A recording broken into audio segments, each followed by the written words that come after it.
प्रेम से बोलिए ओम नमः पार्वती पते हर हर महादेव। हरे कृष्णा। आप सभी भक्तों का दिन शुभ और मंगलमय हो।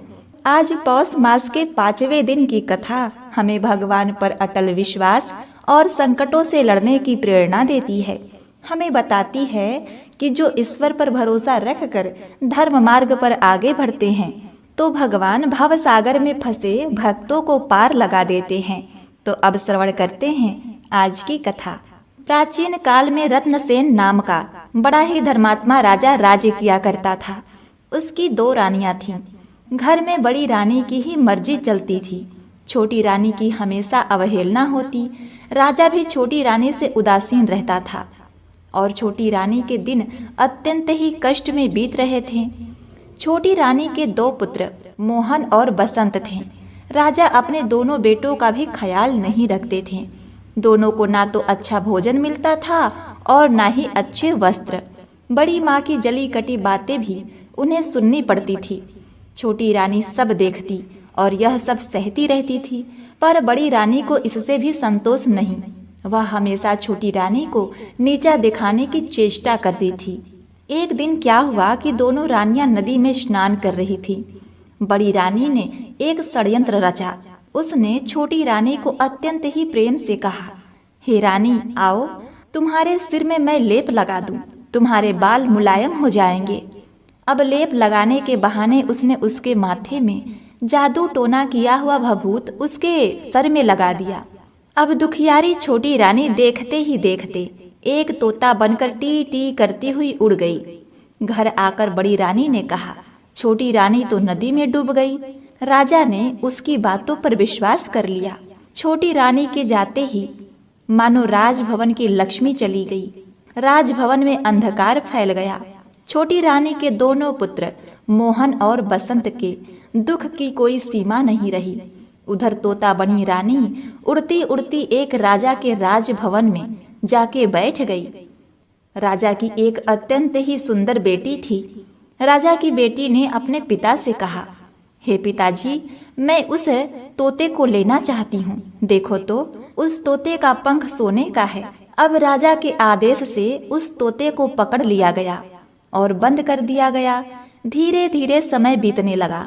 उधर बड़ी रानी को 3 पुत्र हुए, लेकिन यह क्या, सभी पुत्र अत्यंत ही दुबले पतले, ऐसा लगता था मानो फूंक देने से उड़ जाएंगे। बड़ी रानी का तो रो रो कर बुरा हाल। वह बड़े जतन के साथ अपने पुत्रों का पालन करती। वह उन्हें पकवान खिलाती, लेकिन वे मोटे नहीं हो पा रहे थे। दूसरी ओर बड़ी रानी छोटी रानी के पुत्रों को ठीक से खाना भी नहीं देती थी। यह देखकर वह और भी कुढ़ गई। एक दिन की बात है, जब मोहन और बसंत पाठशाला से पढ़कर लौटे तो देखा कि उनकी बड़ी माँ रणचंडी बनी हुई है। उन्हें देखते ही गालियों की बौछार शुरू कर दी। गला फाड़ फाड़ कर रोने लगी, उन्हें मारने लगी, सामानों को फेंकना शुरू कर दिया। जब राजा को इस बात की सूचना मिली तो वह दौड़े दौड़े आए और उनसे पूछा कि तुम्हें क्या हो गया। रानी गुस्से से थर थर कांपती हुई बोली, मेरी सौत किए दोनों पुत्र जब देखो मुझे उल्टा सीधा कहते हैं, गालियां देते हैं। जब तक मैं इनके खून से स्नान न कर लूं तब तक मेरा कलेजा ठंडा नहीं होगा। राजा ने कहा, ऐसा ही होगा।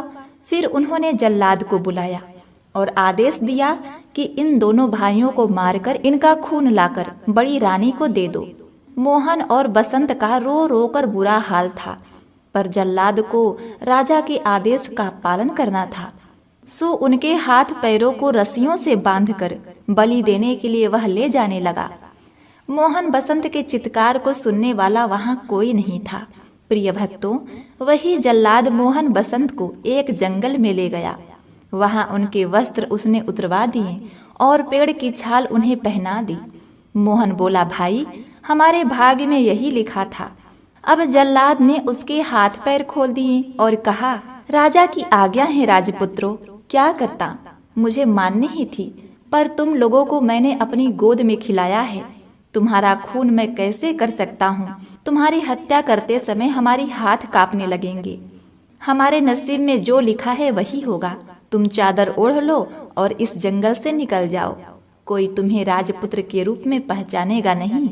यह कहकर उन्होंने उसे जंगल से बाहर निकालने का मार्ग बता दिया। खुद राजभवन की ओर लौटने लगा। रास्ते में जल्लाद ने कुत्ते एवं सियार को मारा। उसका खून बड़ी रानी को दे दिया।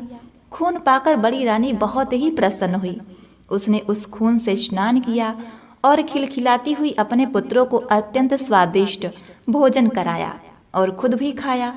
मोहन और बसंत दोनों जंगल के रास्ते से आगे बढ़ते बढ़ते चले गए। जंगल के रास्ते से आगे बढ़ते चलते चलते हुए एक पेड़ के नीचे बैठ गए। बसंत ने कहा, भाई मुझे बहुत प्यास लगी है। हम लोग इतनी दूर चलकर आए हैं, प्यास के मारे मेरा तो बहुत बुरा हाल हो गया।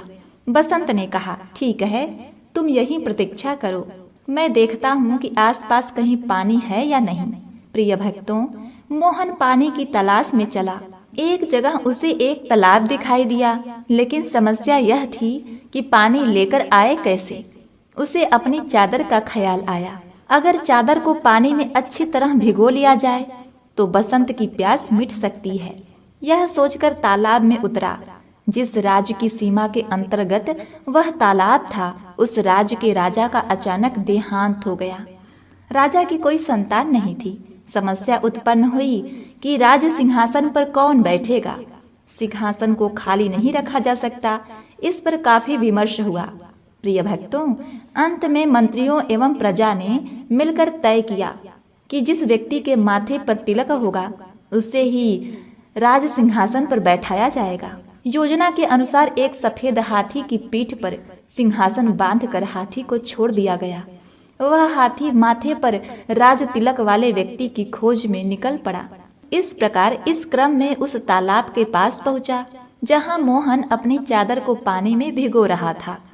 मोहन के माथे पर राज तिलक देखते ही सफेद हाथी ने उसे अपने सूंड से पकड़ा और सिंहासन पर बैठा दिया।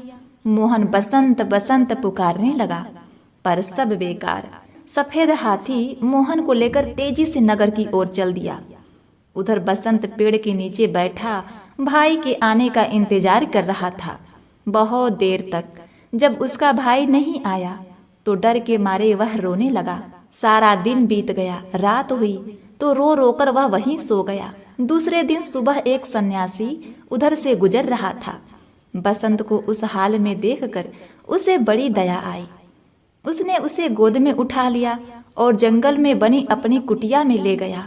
वह सफेद हाथी मोहन को लेकर उस राज्य के प्रजा के समक्ष उपस्थित हुआ। तभी नए राजा का स्वागत किया गया। मोहन को राज सिंहासन पर बैठा दिया गया। राज तिलक कर दिया गया। मोहन को कुछ समझ नहीं आ रहा था कि ये क्या हो रहा है। उसे रह रहकर अपने भाई बसंत की बहुत याद आ रही थी। समय बीतने लगा। मोहन ने परिस्थितियों से समझौता कर लिया। वह कुशलता पूर्वक राज्य को संभालने लगा। अब उसे किसी भी चीज का अभाव नहीं। अब उधर बसंत जंगल में सन्यासी की कुटिया में अपने दिन बिता रहा था। वह रोज हवन के लिए जंगल से लकड़ियां काट कर लाता, पूजा के लिए फल तोड़ कर लाता और जंगल के कंद मूल खाकर अपना पेट भरता था। कभी कभी वह सन्यासी के पास बैठकर शास्त्रों एवं वेदों का ज्ञान भी प्राप्त करता। इधर मोहन और बसंत के पिता पर दैव आपदा आ गई। उनका सारा राज नष्ट हो गया। राजा सबको छोड़ छाड़ कर अज्ञातवास को चले गए। बड़ी रानी की दशा भी अत्यंत ही दयनीय हो गई। भीख मांगकर जीवन निर्वाह करने की नौबत आ गई। परंतु फटे पुराने गंदे चिथड़े कपड़ों को देखकर लोग उन्हें दुत्कार देते। एक दिन दुखी होकर बड़ी रानी अपने तीनों पुत्रों के साथ समुद्र के किनारे खड़ी थी। अचानक समुद्र की लहरों में तीनों पुत्र बह गए। रानी ने अपने पुत्रों को बचाने की बहुत कोशिश की, पर सब बेकार। अब दुखी होकर रानी भी समुद्र में कूद पड़ी। उधर राजा की बेटी ललिता, जिसने तोता बनी छोटी रानी को अपने पास रखा था, वह अब बड़ी हो गई। अपनी रूपवती कन्या के लिए राजा योग्य वर की तलाश कर रहे थे, पर वैसा वर उन्हें मिल नहीं रहा था। तब अपनी रानी से परामर्श करके उन्होंने स्वयंवर का आयोजन किया। स्वयंवर सभा में अनेक राज्यों के राजपुत्र उपस्थित हुए। प्रिय भक्तों, इधर ललिता ने स्वयंवर के लिए श्रृंगार करना आरंभ किया। बालों को जूड़ा बनाया, आंखों में काजल लगाया। फिर तोता बनी छोटी रानी से पूछा, और मुझे क्या करना चाहिए? तो तोते ने कहा, मैं तुम्हारी जगह होती तो पाँवों में सोने की पायल पहनती, इससे रुनझुन की बहुत मधुर आवाज आती। ललिता ने सोने के पायल पहन ली। फिर पूछा, बोलो अब क्या करना चाहिए? तोते ने कहा कि अगर मैं तुम्हारी जगह होती तो सोने की जरी वाली साड़ी पहनती। तोते की बात सुनकर ललिता ने सोने की जरी वाली साड़ी पहनी। फिर तोते ने कहा, अब तुम हीरे का हार पहन लो, बहुत सुंदर लगेगा। ललिता ने हीरे का हार पहन लिया और फिर पूछा।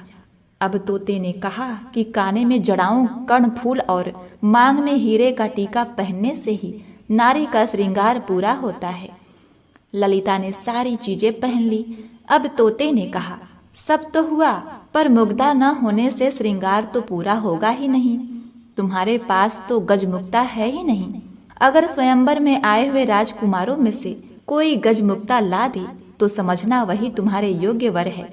यह सुनकर ललिता ने सारे साज श्रृंगार उतार दिए और घोषणा करवा दी कि जो राजकुमार उसके लिए गजमुक्ता लाएगा उसी से वह विवाह करेगी।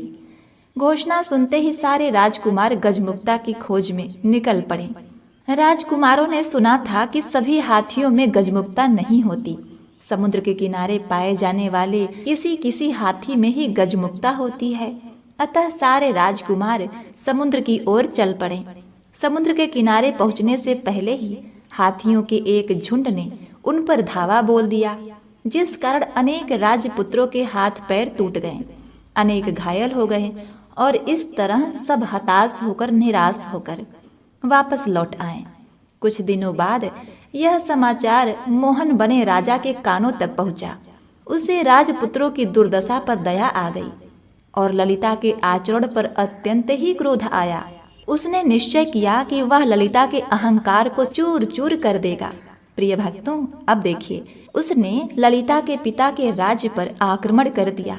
ललिता के पिता की पराजय हुई। मोहन बने राजा ने ललिता को बंदी बना लिया। इधर बसंत सन्यासी की कुटिया में दिन बिता रहा था। सारा दिन इधर उधर घूमता रहता। उसकी कुटिया के पास एक विशाल बरगद का पेड़ था। उसमें एक गुल और एक बुलबुल रहा करती थी। एक दिन दुखी होकर बसंत उसी पेड़ के नीचे बैठा। तब उसने उस गुल और बुलबुल को बातचीत करते हुए सुना। गुल ने स्वयंवर की सारी घटनाएं बुलबुल को सुनाई। फिर बोला कि कौन जानता है कि इसका परिणाम क्या हो। बुलबुल ने कहा कि क्षीर सागर के किनारे एक पहाड़ से दूध गिरता है। उस क्षीर सागर में स्वर्ण कमल खिला हुआ है। उस स्वर्ण कमल में एक हाथी रहता है। उसी के सिर में गजमुक्ता है। गुल ने पूछा, लेकिन वहां पहुंचेगा कौन? बुलबुल ने कहा, कोई साहसी राजपुत्र ही वहां पहुंचेगा। सारी बात सुनने के बाद बसंत ने उससे पूछा, मैं गजमुक्ता लेने जाऊंगा, इस कार्य में तुम दोनों मेरी कुछ सहायता करोगे? तब बुलबुल उसके पास आकर कहा, जरूर। तुम अपने सन्यासी के पास जाकर उसका त्रिशूल लेकर आओ। फिर समल के पेड़ के पास जाकर राजपुत्र के वस्त्र पहनो। सारी चीजों की प्राप्ति तुम्हें हो जाएगी। बसंत ने सन्यासी से त्रिशूल लिया, समल के पेड़ के पास राज वस्त्र प्राप्त किया। उन्हें पहनकर समुद्र की ओर चल पड़ा। क्षीर सागर पहुंचकर उसने देखा कि स्वर्ण कमल के बीच दूध सी सफेद एक हाथी के सिर पर गजमुक्ता है। गजमुक्ता की रोशनी से चारों ओर उजाला फैला हुआ है। बसंत उस सफेद हाथी की पीठ पर कूदा। जैसे उसने सफेद हाथी के सिर पर त्रिशूल को रखा, वैसे ही सागर, स्वर्ण कमल, सफेद हाथी सब गायब हो गए। वहां केवल एक कमल का फूल खिला हुआ था और उसके अंदर गजमुक्ता की माला थी। मनुष्य की आवाज में कमल के फूल ने पूछा, निश्चय ही तुम राजपुत्र हो, कौन सा राज्य है तुम्हारा? बसंत ने कहा, मैं राजपुत्र नहीं, एक सन्यासी के साथ जंगल में रहता हूँ। तो फूल ने कहा, ठीक है, तुम गजमुक्ता को अपने सिर पर और मुझे अपने हृदय में रखो। ललिता के साथ तुम्हारा ही विवाह होगा और तुम्हारा जीवन सुख से बीतेगा। बसंत क्षीर सागर के बालू पर चलता हुआ वापस लौटने लगा। तभी उसे कुछ आवाज सुनाई पड़ी कि हे भाई, हम लोगों को भी साथ लेते चलो। अब यह सुनकर उसे अचंभा हुआ, चारों ओर देखने लगा। उसे आसपास कोई दिखाई नहीं दिया और जैसे ही आवाज की ओर उसने गौर से बालू को देखा तो उसे लगा कि उसके पैरों के पास बालू के अंदर से आवाज आ रही थी। उसने त्रिशूल से वहां का बालू हटाया, देखा कि वहां 3 सोने की मछलियां थी। वह उन्हें अपने साथ लेकर चल पड़ा। इधर मोहन बना राजा शिकार खेलने निकला था। एक दिन सारा दिन भटकने के बाद भी उसके हाथ एक भी शिकार नहीं आया। थक कर वह एक पेड़ के नीचे बैठ गया।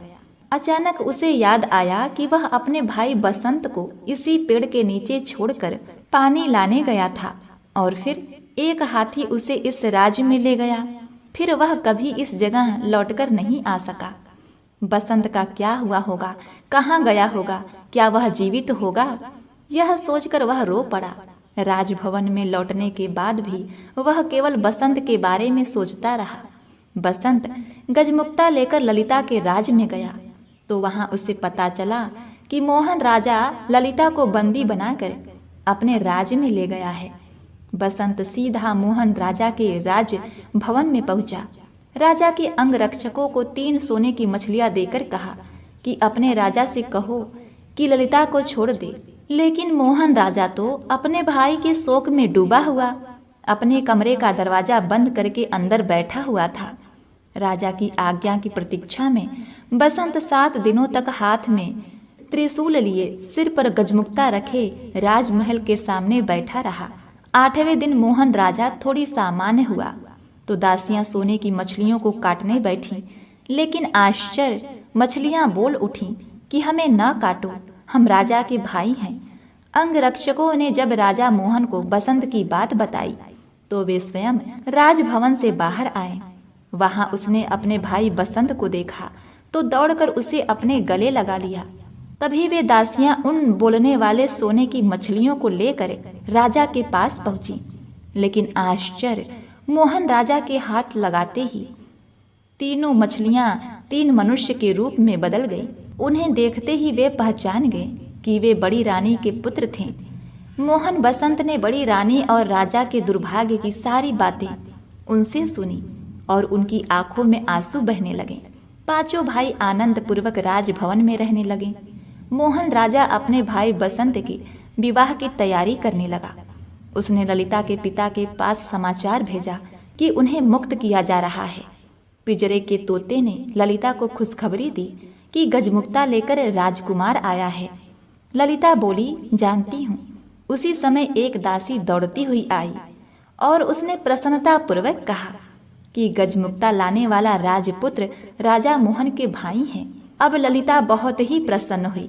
उसने तय किया कि वह अपने प्रिय तोते को आज अपने हाथों से स्नान कराएगी। उसने गाय के दूध में कच्ची हल्दी को पीसकर दूध में मिलाया। उसने तोते को स्नान कराया। ललिता ने जैसे ही छोटी रानी बनी तोते को नहलाना शुरू किया। देखते ही देखते तोता एक सुंदर नारी बन गई।